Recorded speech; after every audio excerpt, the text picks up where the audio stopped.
Okay, let's start. Welcome and good morning to my session, which is about how to find employees online fast without a big budget, or as a subtitle, I would say, I give you 5 questions which you should ask yourself before actually starting recruiting. We will do a Q&A session at the end, so if you have any questions, don't worry, we will have time afterwards so that I can hopefully answer all of them. So let's kick off. Just to give you a brief overview about myself. I started my first company when I was 16. I was actually selling computers face-to-face, door-to-door. Then I turned into recruiting 2006. I worked for international recruiting companies, managed up to 200 people in peak. I spent some time as a product owner because I wanted to learn how to build technical products. So I was a product owner responsible for a portal with over 250 million unique visitors at the peak, so quite huge. I founded the VB Business Group, which is an incubator and company builder for HR recruiting solutions in 2012, with the goal really to think about different ways about getting people, making recruiting more digital and be more creative in what we're doing to attract people. We are bootstrapped, and I saw that some of you guys also started just building companies, and I know it's hard in the beginning to actually recruit people and to get people without a lot of money. So I really feel your pain. But the good thing is also we as a group are profitable since 2012, actually. So just that you had a brief overview, okay, what kind of companies were involved, so that you have a good understanding from where I'm coming from. We have the VB Business Groups, like I said, which is working as an incubator company builder. We have Search Talent, which was our first brand where we're offering recruiting as a service solution, so flat rate when it comes to headhunting. We have Recognited, which is a value-based platform where we bring people, candidates together with clients or companies showing the same value. We have Workbee, which is a company placing nurses. We have FinBrand, where we are developing a portal where you can choose individual benefits for your employees and also track how they perform. And finally, we have Wir lieben Steuern, which translates into We Love Taxes, which is this company which creates content to explain the difficulties of taxes in Germany. So that's the boring stuff. Now let's get to the interesting stuff. So how was recruiting then and now? So let's face the issues which we have in recruiting, or the challenges. So recruiting back then, and I remember quite well when I started my first job when I was 14, I guess, it was like there were a lot of candidates available on the market. For the companies, it was like I'm publishing a job ad and I'm just choosing what kind of people I want to have. And it were not really specific job profiles, so it was quite more general job profiles. So it was a situation like this. So a lot of people queuing for a job. As a company, you can choose them. As you all know, and that's maybe the reason why you are in my session, it's now a bit different. Because right now, there are less candidates available in general due to demographic changes, but also in the way how you attract those candidates is different. In the past, you just put something in the newspaper and you got candidates. Right now, it's way more digital, especially if you want to attract the younger generation, you need to do something different. You have a way higher competition within those companies. If you just take a look at the startup scene, there are like thousands of companies competing for the same kind of people. But also there are like new opportunities if you want to get something positive out of it, because the way that it's more digital, it allows you as a company also to attract more specific candidates. So right now, you can be really, really happy as a recruiter or as a HR manager if you find that specific person you're looking for. Talking about that, what are the main problems right now? First of all, it's the volume. So when I talk to our clients, and it doesn't matter from which kind of brand, it's all about like, okay, I'm not getting enough candidates. That's the one part of the cake, which clients are telling us. And they are not skilled enough. That's the other part. The second thing is, and that comes to the not skilled enough, is like the quality of the candidate. Especially if we talk now to mid-sized companies in Germany that say it's really, really hard to get even young professionals on board with the quality they need right now. When we then take a look at the startup scene, which is already another challenge, we have two additional points which come into place when it comes to recruit people. The special challenges are on the one hand side, the time. Because let's imagine you are close to a financial round, so you're close to get an investment. With investment and with money, there are coming expectations from investors, coming expectations regarding the product, regarding the team, regarding sales, everything. So also you will have a time issue of like getting the right people on board in a specific time, because you have deadlines which you need to fill.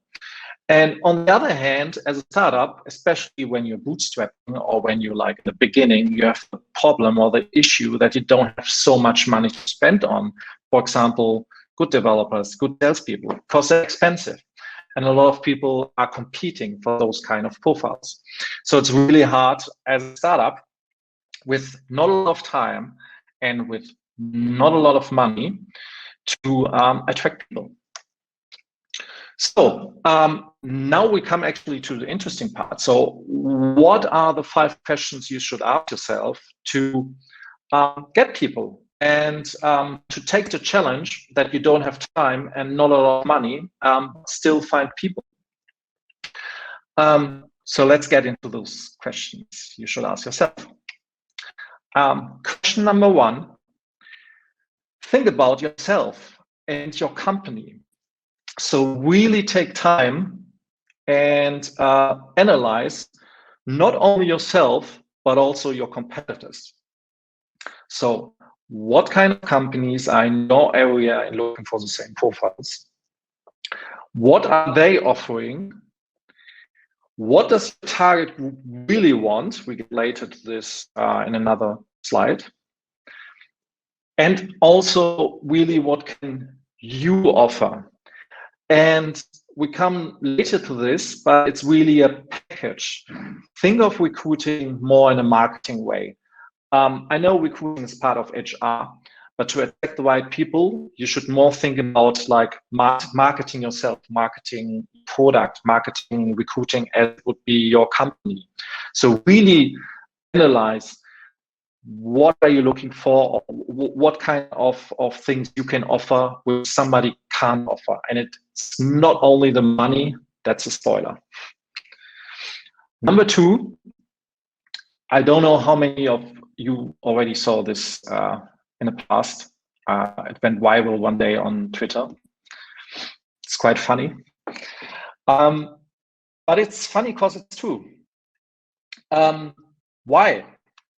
And this sounds maybe weird because it should be standard, but let me tell you, I'm in the recruiting industry now for 15 years, and it's not standard. So really think about what profile you really need. What profile can help you? What are the minimum requirements? What are really the key elements which are absolutely necessary? Because let me tell you this, your 100% fit you don't get, and probably not even your 80% fit. But when you talk with clients and ask them and walk through the job description, and I've done it like 10,000 times in my life, I would say 80% of all cases, like when I take the time and sit down and walk or talk 1 hour through the job description, after the 1 hour, it's a totally different job. So really think about like what skills are absolutely necessary to get to your goal, which could be like developing the product, getting sales done, etc. There's not the perfect fit out there. That's also something which you can use, because as clear where you are, your expectations, and in your search, as higher are the possibility that you find the right person. Because let me tell you, a lot of corporates or companies don't spend a lot of time with the job description. So about like what hard skills are really needed, what are the soft skills you're looking for, and really, really important, and we come to this later also, what cultural fit is important for you. So how and in which way should the person act within your team? And this is really, really important, not only for startups, but especially for startups, because I mean, we're also investing into small startups in the beginning, so pre-seed or seed status. And the most important thing is the team. And for the team, you need to have the right people with the right cultural fit. So it's really important to take some time and think about it. What are you really looking for? And go into it and really think about like how many people you really need. One example out of my lot of meetings which I had with founders was, I remember I was in a startup in Cologne, and they were looking for like 10 mobile developers. And we sat down and like, okay, 10 mobile developers. They just received a Series A. They developed a product which was not like mobile first, or which was not like an app. So we went through it and analyzed, okay, why you want to have those 10 mobile developers? What's the reason behind that? And the result of that was like 2 hours later, we found out they didn't need actually 10 app mobile developers. They just need 3 developers. So what they normally would have done was they were looking for 10 developers. They're getting maybe two or 3 on board. Then they, paying headhunters a lot of money, or companies like us, to find the additional 7. And they don't need those 10. So really think about, and that's coming back to the first point, what you actually need, what is really necessary in order to go to the next step. And sometimes doubling the development team doesn't always mean that you have double the speed on developing stuff. Number 3, or the third question you should ask yourself before you actually start recruiting, or when you're recruiting, is think about what the candidates might want. And now you always say, yes, problem will bring solution, money, will solve problems. So there must be high salary, because then I'm only getting my top developer or my top salesperson or whoever. The reality is salary is an important part. Don't get me wrong. It's not the main part. And there are like hundreds of studies about that. Which is more important to people is stuff like the work-life balance, vacation days, remote work, and remote work not because there's a pandemic out there, but also because people want to have those kind of flexibility. It's coming to training, the team, which is equal to also what kind of culture you want to offering your candidates, what kind of corporate benefits you would offer. I mean, we saw with our investment in FinBrand that as soon we offered our clients at Such Talent the solution of FinBrand as well, that we attracted way more candidates, because candidates and employees like individual corporate benefits. Really important for people is type of contract. So can you offer them part-time contracts? At our companies, we have people working 20 hours, 22 hours, 25, 30, 32, 35 and 40 hours. So we really offer them a flexible working space when it comes to time, but also to place. What is really important for people is a family. If you have a child, are you able to spend more time with them during a lunch break because it's a great weather and you want to go with an ice cream with them? And last but not least is the purpose. And the purpose is really, really important. We saw, and that was the reason why we founded Rec United, where we put the purpose and the company culture first, is that candidates, especially till the age of 35, are really, really putting the team culture, the purpose in front. And for them, it's even more important as the salary, which doesn't mean you need to pay your people a good salary. I met a lot of companies, they thought like, okay, we just need to pay them a lot of money and then we will get the people. It's not the case. Let me tell you this. The fourth question you should ask yourself when you're recruiting is how you will reach your candidates. So in what way? And also there, probably all of you know this advertising, or I've seen it around. And yeah, I mean, this is quite expensive because it's a large display. But the general idea behind this is quite simple. And you should think yourself when you recruit, recruiting is marketing and sales. So think about it like you would sell a product or you would sell a company. Yes, I know recruiting is part of human resources, but it's about like attracting people. It's about like selling your idea, your company, your product, your team, your values out to the world. So tell a story. Don't make boring job advertisements in a way they are right now. Use videos. People want to work with people. People, as we learned before, are looking for purpose, looking for nice surrounding. So if you're looking for a developer, ask your CTO or your head of development to make a small video about himself. He should tell what's so great, what kind of technology stack are you using, but also like what kind of like environment you are working in. Is he flexible when it comes to working time? So use the method of videos in order to tell what you're looking for and what you're offering. Use social media. I mean, the story is like how to find people online fast. You're all using social media, I'm pretty sure. The most of you are really present on LinkedIn and other platforms. So use it, but don't post the job advertising there and like, I'm looking for this and those are the requirements. Use those content which you created before and spread it in a way that it's really interesting. Use your staff. First of all, you will all ask your existing employees for recommendations, which is great because recommendations are a really, really good way to get people. But when you are a certain size, it's really getting harder to get those people. But still involve them into the recruiting stories and in the recruiting process. I'm not only talking about using them during the interview process, I'm saying involve them in the process of attracting candidates. Why are your people working for you? Ask them. Make a video out of it.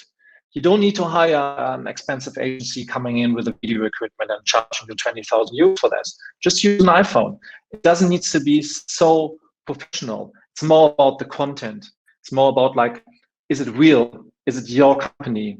Are your values getting over to the candidate? It's a really, really powerful thing if you use your existing knowledge, which you have in a company. And like I said before, don't be boring. So yes, there must be somehow job advertising where you put in your requirements or whatever. But I mean, a lot of companies are already using like coding challenges, using gamification in recruiting.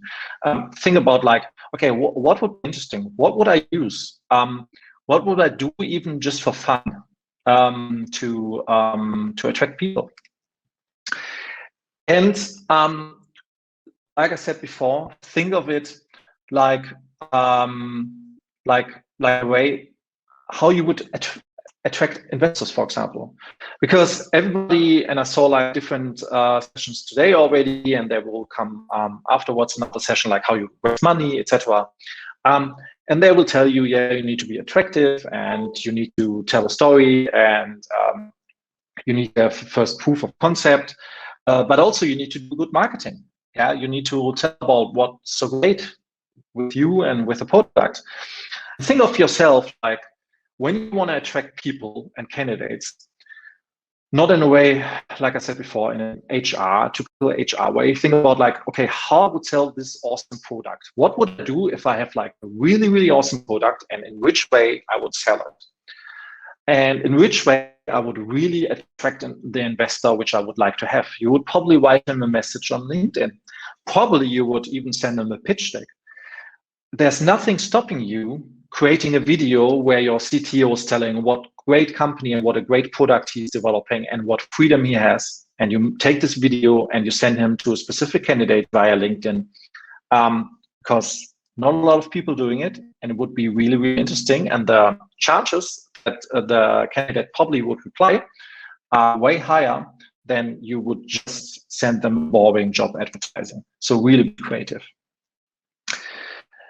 Number 5, that's the last one. So we now know how or where we should focus on in the beginning, so that we have the right job advertising, that we really look for, should look for what we really need, etc. The last point is the fit, the candidate fit. So the question you should ask yourself, like, what kind of person you're looking for? And not when it comes to skills, we had this before, but really when it comes to values. Why?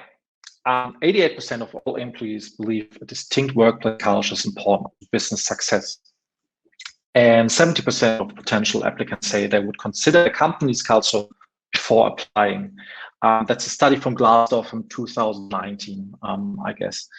And I just can confirm that. I mean, we see now, for example, with our experiences, Work United, where we make this matching based on company culture and team culture, that there are people who are actually survive or still there after probation period is 80% higher than before. So before they didn't have this matching of company culture and candidate culture. So really ask yourself the question, if he or she has the right fit to your company. So even when the candidate has the right skills, so you look for a Java developer, a brilliant, awesome candidate, have done it 10 times before, awesome skills, 100% match. When it comes to the hard skills, ask yourself, is this person really the right one for the right company culture? Because, like I said, 88%, and there are studies out there say like it's really important that the workplace culture is important for the business success, which means like people stay longer, people are more engaged, people work harder, people are happier. So it's a win-win situation. And with the 77%, it's also important that you candidates an overview about like, okay, how's your company culture really? But also that you avoid the mistake of getting the wrong people on board just because you are under time pressure or you don't have enough money and you take somebody on board, but it's a mistake, because at the end of the day, when somebody's leaving after 6 to 12 months, you will lose money because the expectation gone, you need to hire a new person. So it's always bad to lose people. Those are the 5 points. So to summarize, what you should ask yourself now when you're currently recruiting. First of all, think about like what makes your company really unique. What's your USP as a company, and put this in a right form. Then really, really take time about like what profile you actually need.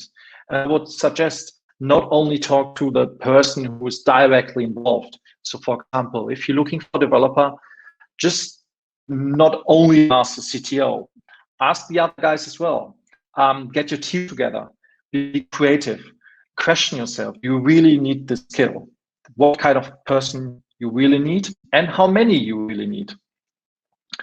Then as a third point, as you now know what you're looking for and for how many people you're looking, ask yourself, what would the candidate really want? So think about in a marketing way. What's your target group?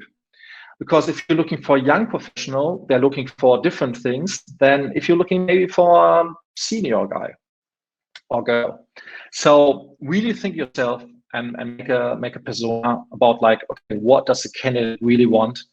And spoiler and reminder again, it's not only the money, which is a good thing for our startups because we can offer things which large corporates can't offer in a way we can do it. And we can be flexible. We can offer one person another thing than the other.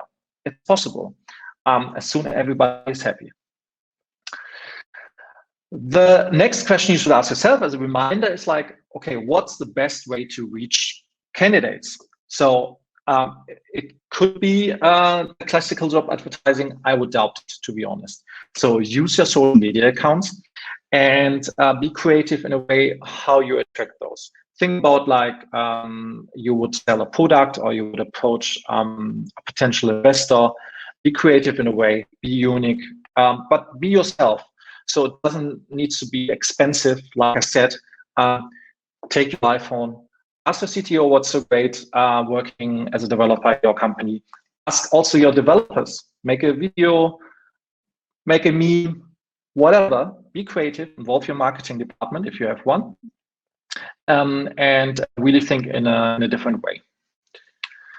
And last but not least, if you now know what you're looking for and you know how to look for someone and you reach those candidates and then finally you found somebody and you interviewed him or her, make sure that the candidate has the right fit to your company culture and to your team culture. Because warm hirings are always expensive and will always cost more money as you expect. So that's it for my part. Before we come to Q&A, if you have any questions to me, I would like to say thanks for your time. Now have still some time left here for questions. If you want to reach out to me, you can find me on LinkedIn. Just put in my name and I'm probably at #1. You can follow me on Twitter with Berlin _ or just old school send me a mail to ben@vbbusinessgroup.com.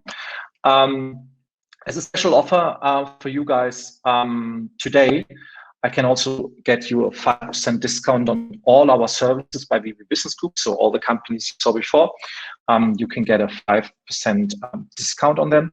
All the details about this you will find on the website, which you see there somewhere. That's for my part. If you have any questions, just use the chat function, which should be there on my monitor at least, to your right. Just type in your questions and I'm more than happy to answer them.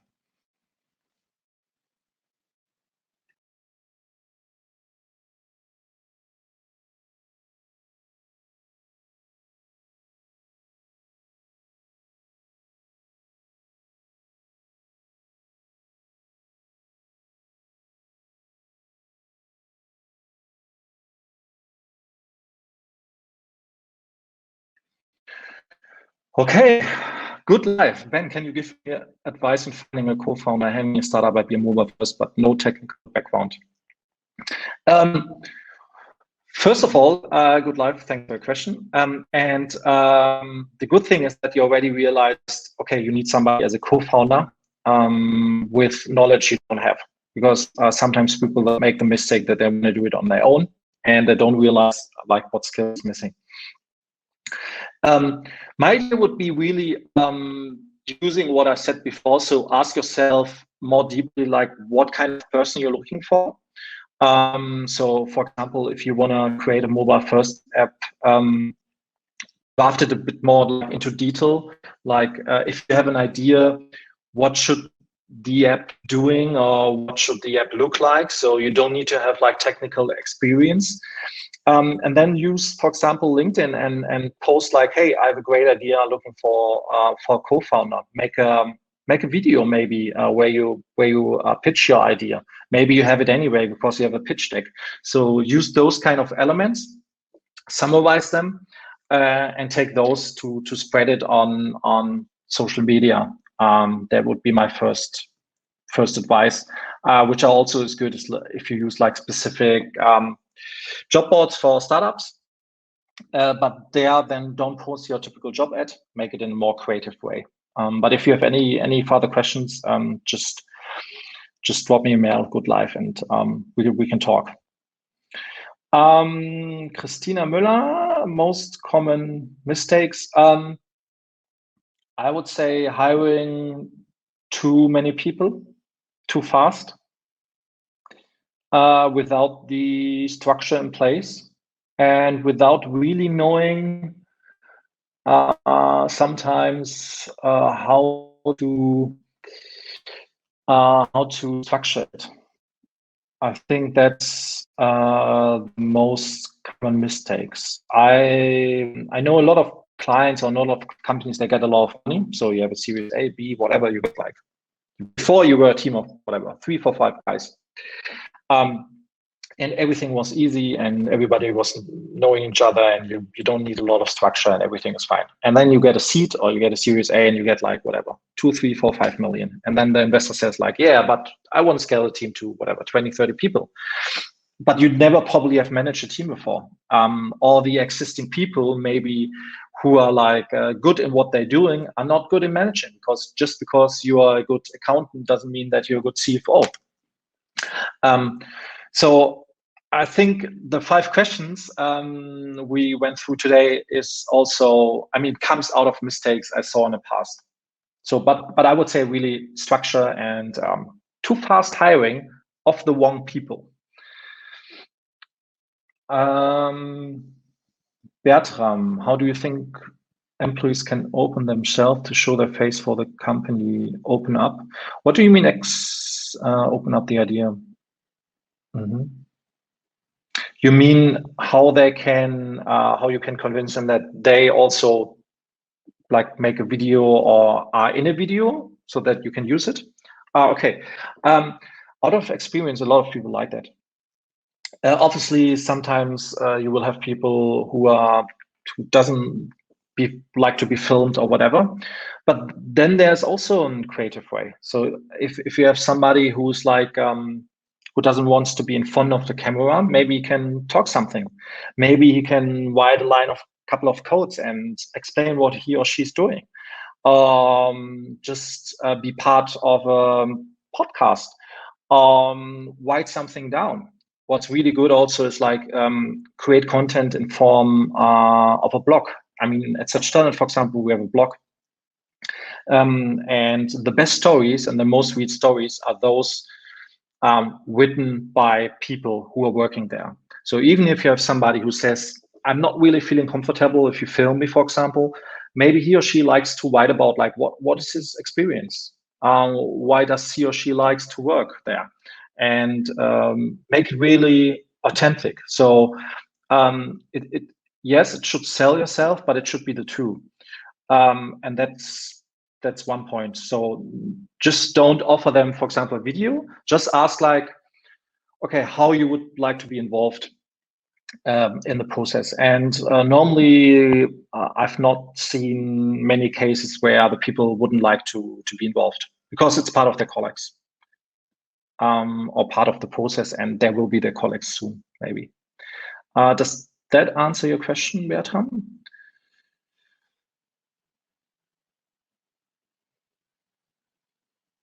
Cool. Yeah, sure. Just drop me a message. Any more questions?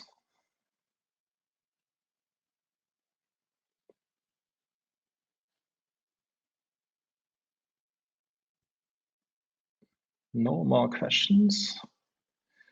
So, I mean, like I said, if you have something coming up in your mind later, just drop me a mail or connect me on LinkedIn. And thanks for your time. It's quite weird to have a presentation in the morning for a startup night, but that's the way it is. Wish you a great day. It was a lot of fun, and talk to you soon. Bye-bye.